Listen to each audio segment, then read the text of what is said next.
And we're live. Hi, everyone. Welcome to this week's episode of with Connected. And we're welcoming Bryan Sergeant today with Unlocking Opportunity, the art of diverse networking. I'm sorry, guys. I'm a little bit sick, so excuse the stumbling around here. But welcome, Bryan. Thanks for joining us today. Really excited to have you. And as usual, we like to start it off with, can you tell us about a networking event you've been to recently, why it was good, and your favorite parts about it? Yeah, absolutely. Well, thank you for having me on. Yeah. So I recently went to the Worcester Chamber of Commerce event. It's called Business After Hours, and it was really, really great. The Worcester Chamber of Commerce has such a great community. What made it really extra special is I didn't know that it was going to be the celebration of their 150th year. So the lieutenant, Oh, wow. the lieutenant governor was there, the mayor was there. It was a great turnout, and it was far exceeded my expectations. And from a networking side, it was really great to meet everyone too. That's awesome. So what was so exciting about it? Was it that just the group of people that were there? Yeah, I mean, and that's an industry or the side of things, the community that the Worcester Chamber of Commerce brings is really incredible. Where it was a networking event, it was an opportunity to meet other business leaders, but people talked more about why they choose Worcester, why they're in the Metro West, and why they're there more than what they're doing. So, from a networking standpoint, it was just great to meet the people that were there, and that's really Yeah, driven by the community that they've created over the last 150 years. absolutely. I think community is a really good part of networking, and as you build your network, it becomes less about network and more about community in many ways. So I like that you highlighted that. Yeah, Um, 100%. Well, tell us, Bryan, a little bit about before we dive into, because we have lots of questions, but before we dive into the networking questions, what is it that you do? What is your company? Tell us a little bit about that. Yeah, so I'm the co-founder of Value Point Technology. We are an IT advisory firm. What we do is we work predominantly with small, medium businesses. We don't add cost. And what we do is we really help them navigate the landscape of technology, which can be super confusing and vast and crazy. So what we do is we learn the unique business needs and figure out how to curate a vendor portfolio for them. And we act as, in a little tech joke, we're sort of like a vendor firewall for them. So we go out and find the right vendors, vet them out, do the discovery, work on budget pricing, so then these business leaders can do what they're supposed to be doing for their business, and we come back with our recommendations, and ultimately they sign a contract with the vendors. So it's a great way to really help our small medium businesses as they try to figure out what their technology portfolio should look like.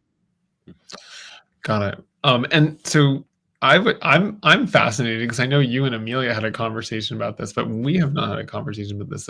So the title, Unlocking Opportunity, the Art of Diverse Networking, tell us a little bit about. I think that's something the two of you came up with together. So I would love to hear what was the thinking behind the title. Yeah, so when Amelia asked me about my networking strategy, we had a great conversation because in my previous career, it was all in-person networking, all local networking. And once I moved into the realm of technology advisory, my clients can be anywhere. So now it's a very diverse networking portfolio of local, in-person here in Boston and the Metro West, in addition to online communities where I'm part of a great group called the Connective, and it's 400 or 500 solopreneurs, business owners, or BD representatives, and the sole purpose of this community is to get to know each other and plug each other in when appropriate. And then taking it a step further, we talked a lot about I find LinkedIn strategy to be such a critical part of my networking, not just my wife helps advise companies on this with her business, Sergeant Digital. But what she recommended to me is that not to look at LinkedIn as a living resume, but treat it like a 24/7, 365 networking event. And she, being able to create a true strategy of, before I went to the Worcester Chamber of Commerce event, found out who else was going, and I engaged with them on LinkedIn. So by the time I went there, I wasn't going in cold networking. I was going in knowing I was going to bump into a few key people and knowing I was going to be able to initiate a conversation. And then obviously the follow-up behind it is so critical as well. So it's the diversity of networking of in-person, online, utilizing tools like LinkedIn effectively, not just, not just pitch slapping someone by sending them a message and hoping for the best, but really looking at the holistic package. And it's been very successful and very eye-opening. And what my favorite part is, you get to meet a lot of people in very diverse industries, and they either become networking partners or just people out there that you can bounce ideas off of. Yeah. Go ahead, Steve. No, I was just thinking from a tech stack perspective. I was in a CFO mastermind today, and one of the things that they put up there was just like talked about diversity, right? The number of different softwares, tools, et cetera. Like, it was one of those things that was a page like this big, and it needed them to be so small even to fit on there. Like there were, I don't even hundreds of them. Like, how do you navigate that ridiculous amount of tools out there? And are there specific areas that you kind of focus on? Yeah, you're absolutely right, which is interesting. That one of our tools we use is a portal, and it starts with that dashboard with all those logos on it. And we have tools behind the scenes that by asking some critical questions, it narrows that down very quickly. Are you a Google house? Are you a Teams house? What are you looking for? And it'll drill it down. The real secret sauce here is my business partner, Alex, who is a former CIO, 20 years in the industry. So it's nice that I get to do the networking, which I love. And then I get to bring in a true subject matter expert who's been there, done that, got the t-shirt to prove it, who comes in and can say, these guys have great customer service. These are more for small businesses. This is going to be oversized. But you're absolutely right that the portfolio available to people is so overwhelming, which is what I base my entire company on. So, I'm glad other people find it overwhelming too. Yes. Well, on the solopreneur side, especially, right? It's like there are so many things, and it's, $5 a month here and $20 a month there. And do you do Copilot, or do you do Fixer, or do you do something else, right? It's intense. Yeah. What I always find, what I think is most important is not necessarily just buying technology for the sake of technology. It really has to drive business forward.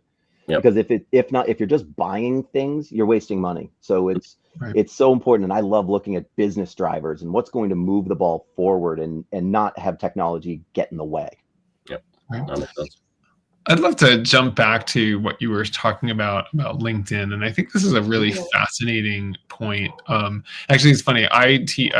These guys know that I teach marketing at UMass Boston, and I was talking about LinkedIn today, and I was asking the students as this sort of daily icebreaker, a star, like, how many LinkedIn connections do you have? And I think it ranged everywhere from like 0 to like 400, and I was just saying, hey, this is a really important thing for you, because this is sort of your professional brand, right? Like you may have a personal brand or whatever on your Instagram or whatever, but this is who what you look like as a professional. I think, one of the things I think that's really interesting for these students is they aren't thinking about, well, what does it say about me if I have no LinkedIn? Like, it actually says something if you have no followers or no connections on LinkedIn or whatever. And so we were having that conversation, but I love your point about how do you use LinkedIn actually as part of the conversation, and whether that's in a networking event perspective. I don't think I've ever used that LinkedIn quite in the way you just described, and I probably should be. So now I'm like, wow, I got another interesting tip. Like, reach out to the people going, and because you're absolutely right. Like, oh yeah, like it's like another way of creating an icebreaker of like, hey, like, even if they don't respond to you on LinkedIn, oh yeah, I saw you reached out to me on LinkedIn or whatever. And that's really the strategy, which is not just being there and not just having so many connections that I don't even know half of them, kind of a thing.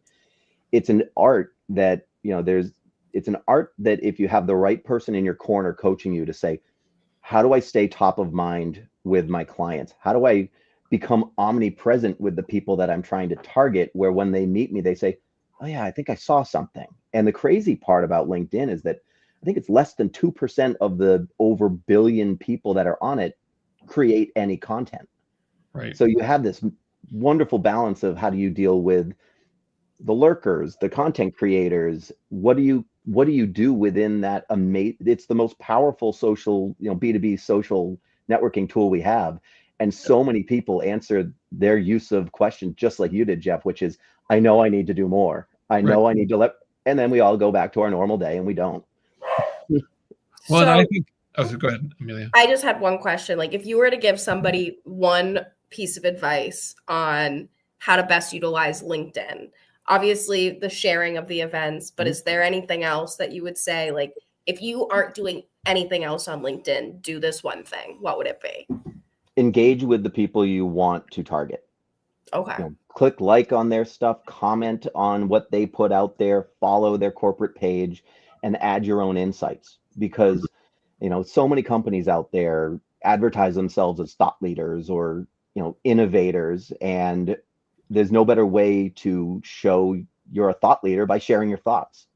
Right. So even if you don't generate content, engage, like, be omnipresent. So that way, when people do get to meet you and hear your insights, it's not the first time that they've seen you. So I think it's really fascinating because I keep running into this issue of, and sorry, I've got like dogs losing their minds over here, but it's going to be part of the podcast. It happens when you go live, right? But I keep running into situations where there are companies that are using it's fascinating, like companies that are like building commercial buildings and things like that, and they are on Instagram. And it's like, like, why that social media? And it's so fascinating to me. Like, to your point is I have heard people say to me that, oh, well, I'm not on LinkedIn because I'm not looking for a job. And it's like, well, that is just a misunderstanding, a vast misunderstanding of what LinkedIn is all about. So. And it's got so many layers to it. And it's a matter of what you want to get out of it. And, as you look at a team and, again, I'm happy to talk about this with anybody at any point if they want to reach out to me on LinkedIn.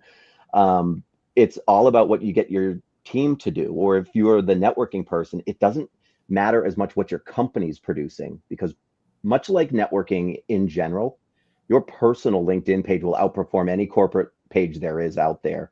Right. Just like you personally being at a networking event gets a lot more than putting a placard on the 7th hole of a golf tournament. It's the people. And that's the beauty of networking and sales, which is, at the end of the day, unless you're selling the magic widget that changes the world, it comes down to the people that you interact with. Yeah, absolutely. Tell us about live and in person, since we're talking about all kinds of different networking. What's your take on live and in person? What's your best advice for people, young people?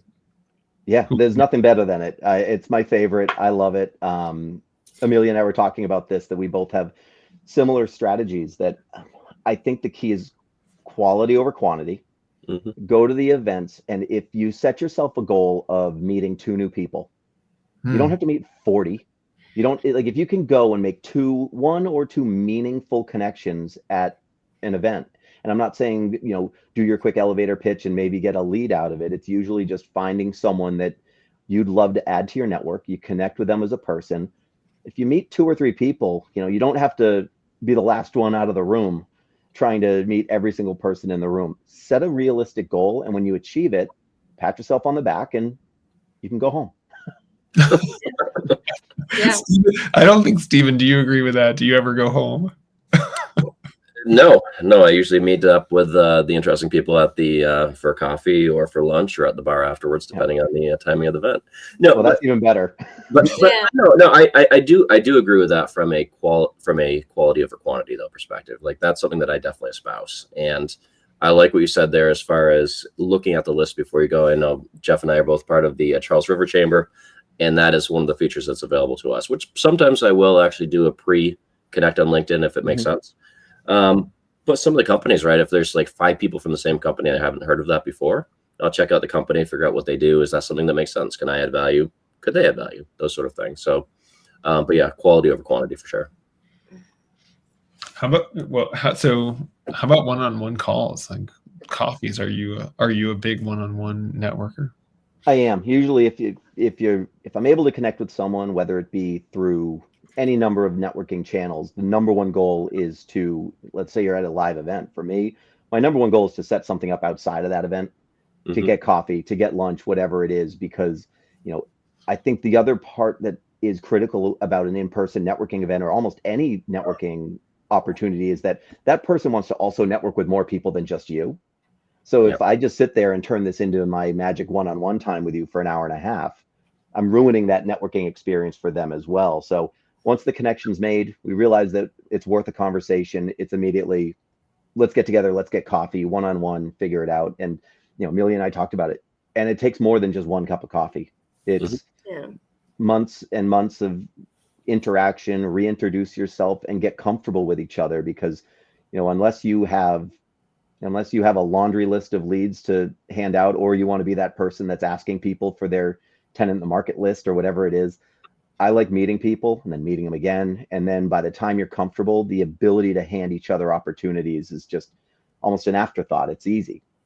Yeah. I say it's like dating, getting to know someone in that Yeah. sense.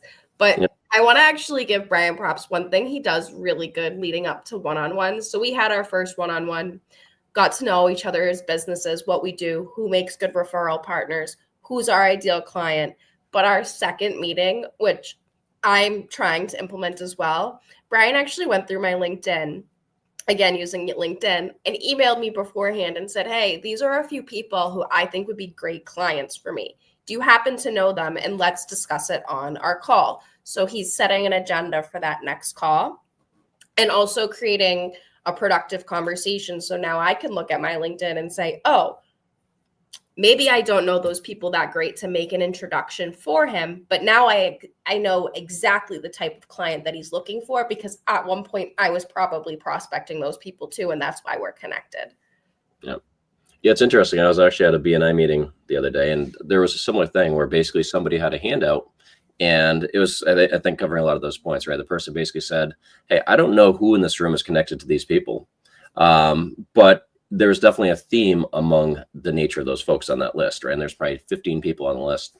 And so while I didn't know the specific ones that he was looking for, I knew somebody that was pretty close to that and probably a good fit type of thing. So I think that's a great idea, whether it's prepping for a meeting or if you're going into these larger groups, because I don't know, I'm not the most creative person when it comes to wine pairings and food pairings, maybe, but when it comes to other things, not so much, right? So really having that kind of visual, at least for me, is super helpful to say, all right, well, if that's relevant, then that probably is too, type of thing. So I thought that was great, and something that I'm going to start doing more of as well.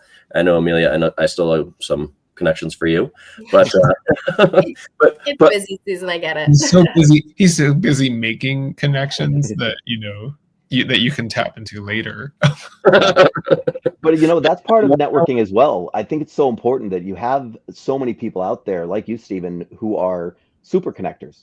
And that's why I love networking in very diverse areas. And sometimes, I'm in IT and technology, but I'll go to a construction focused event because there are super networkers out there that if you become close, they know how to introduce you to people who become your clients. And it's not just, well, I'm in tech.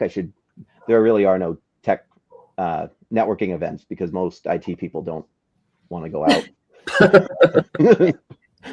But it's interesting you say that. Like, I have this story that I'm sure I've told on some other episode about talking with somebody who is a mover and saying, like, you want to be the only mover in a room full of realtors, right? And that's sort of what you're talking about, is like, actually, when you get out of your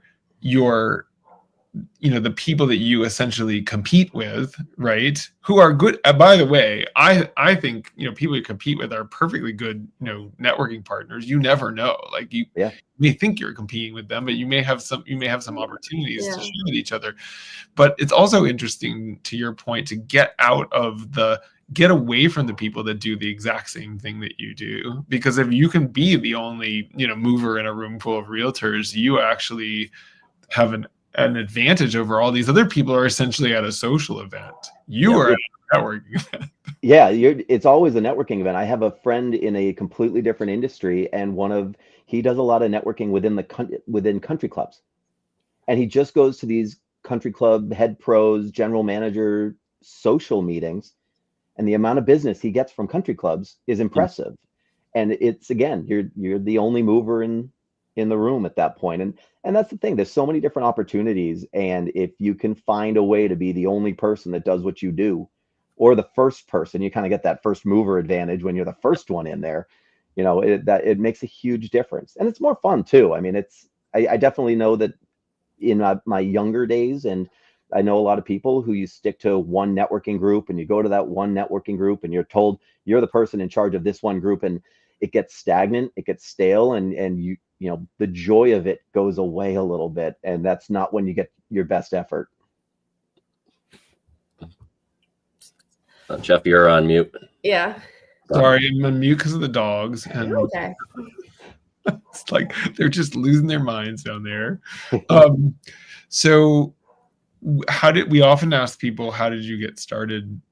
Like especially, as you sort of think about these sort of people who are newer to networking, like it's always interesting to hear, how did you get started networking? And was it like some natural thing for you, or did you have to kind of learn to do it?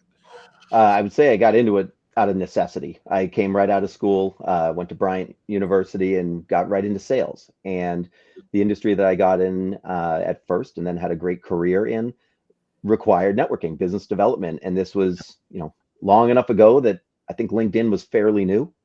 And so it was all in person, and it beat the heck out of cold calling. And that I found out early on, even though I love sales, I did not like cold calling. So I rather go meet people. And I would love to say that it came naturally and I was a whiz at it. It took a lot of practice and a lot of effort to get comfortable. And even, I don't even want to say get good at it, because I have good days and bad days, just like everyone else. But it took going to events, feeling wildly uncomfortable at events, being the youngest person, and I started when I was 22, being the youngest person in a room full of established C-suite executives and feeling completely out of place, to get to the point where I was comfortable in my own skin and being able to go out there and realize that not everyone's going to want to talk to me.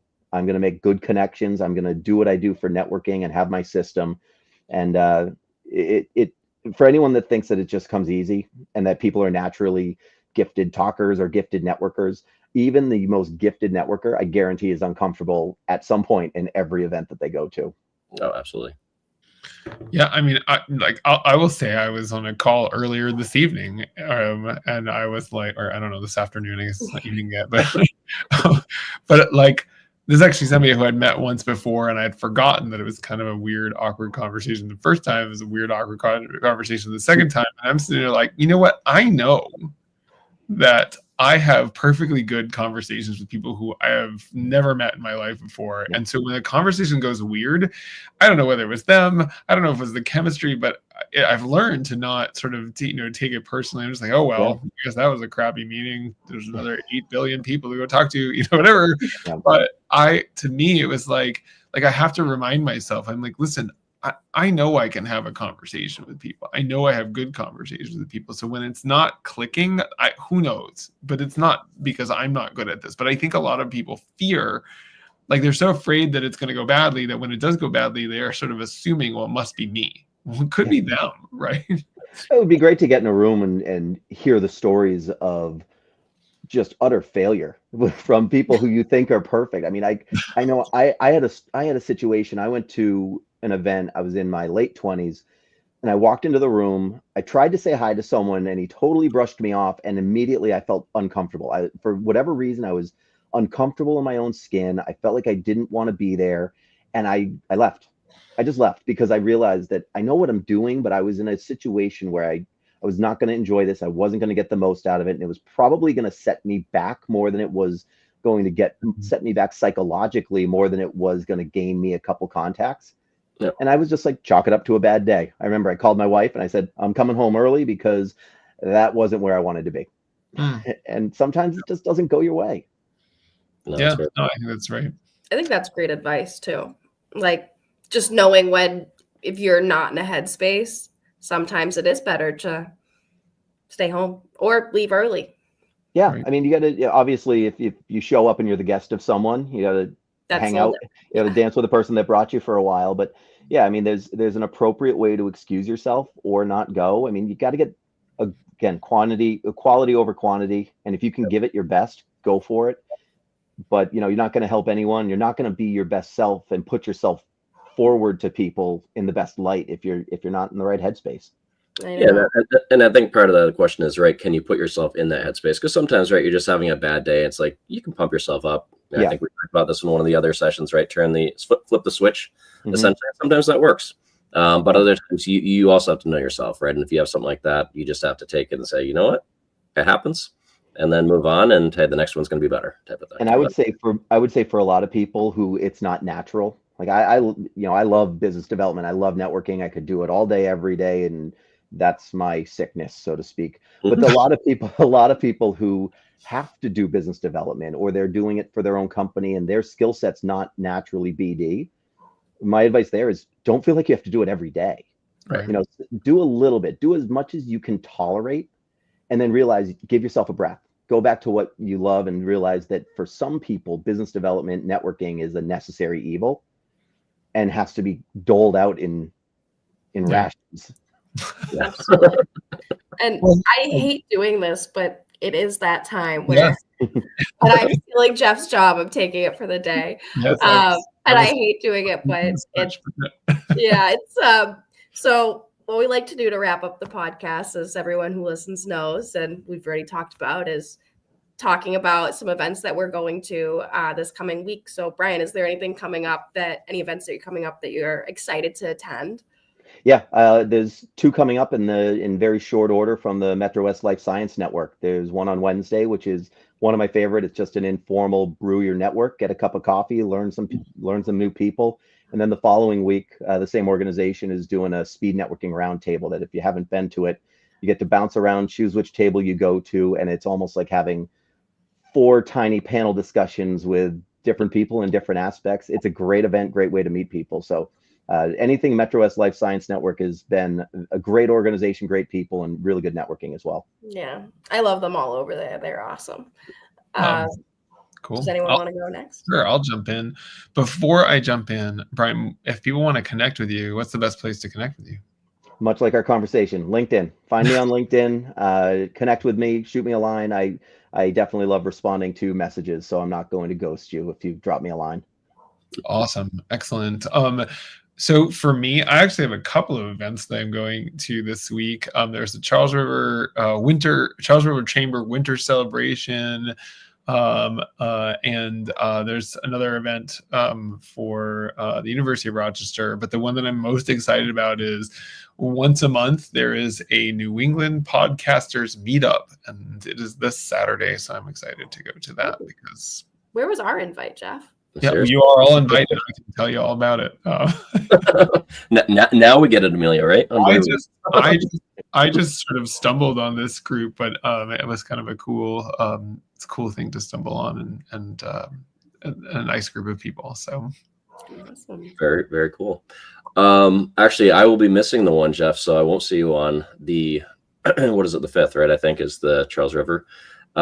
Is I will be going to a Peabody Chamber event because I'm doing a wine tasting there for that group. So that's gonna be a lot of fun. And it's a really great group of people.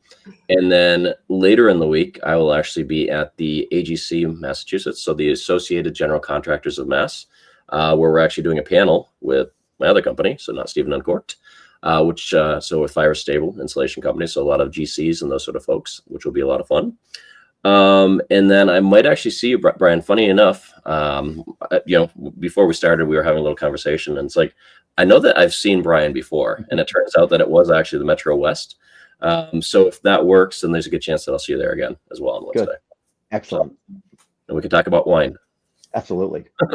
And I have a lot of virtual events I'm trying out this week. I'm speaking about diversifying networking. I feel like I haven't been super on my game with virtual events. So I'm trying a couple of those out this week. But one in-person event I'm really excited about is at Greentown Labs. They're having their annual kickoff game. So it's called Energy Bar. So I'm really excited to check it out. I'm going with a friend of mine who's a lawyer.